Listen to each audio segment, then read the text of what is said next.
When I woke up this morning, I came across the news that both Curseforge and the dev.bootkit.org website could have been compromised. As someone who owns a modded server, and not only plays modded regularly, but also uses the Curseforge app for the convenience of sharing and managing mod packs, that was obviously a huge thing, and something I decided to read very carefully about. So what is it known so far?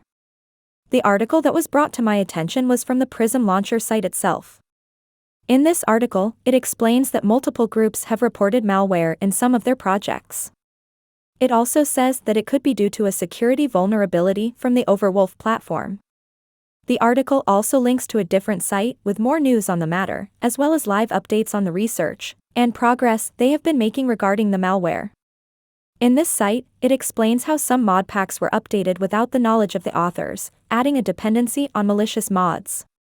It also lists some of the known affected mods, but they clarify that they have enough samples to know the problem is widely spread, and it is better to consider all mods and plugins downloaded from Curseforge and Bucket Dev to be compromised. There are many listed updates on the matter, and the research they have been doing about it. One discovery being the nature of the infection, and how it seems to search the entire file system for files that look like mod jars, and infects them with stage 0. Shortly after, there was an announcement by Curseforge. In it there are a couple of important points to look at. One being that a malicious user has created several accounts and uploaded projects containing malware to the platform. Then a second one that says, separately, a user belonging to Luna Pixel Studios or LPS was hacked and was used to upload similar malware. It also explains the actions they are taking to fix the issue, and clarifies that Curseforge itself isn't compromised, and no admin account was hacked. The latest update on the site goes into great detail to explain the nature of the malware, explaining the stages of it, the way it's propagating, and that ultimately is trying to steal information from web browsers. I encourage it highly to go read the articles in question.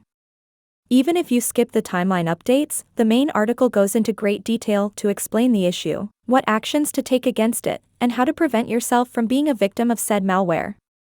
The bottom line is that as of right now, it's not clear what's the extent of the infection. We cannot be sure what sites have been compromised, if not all of them, or most of them.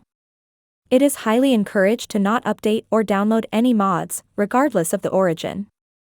And that if you updated or downloaded anything recently, be sure to follow the guide mentioned on the site to see if your system is infected or not. It is always good to be cautious about what sites we visit, and what things we download from the internet, but now more than ever, we all should be extremely careful, and if it's not highly necessary, try to avoid changing anything for the time being. I will leave the links to both articles so the humans can be well informed about what's going on.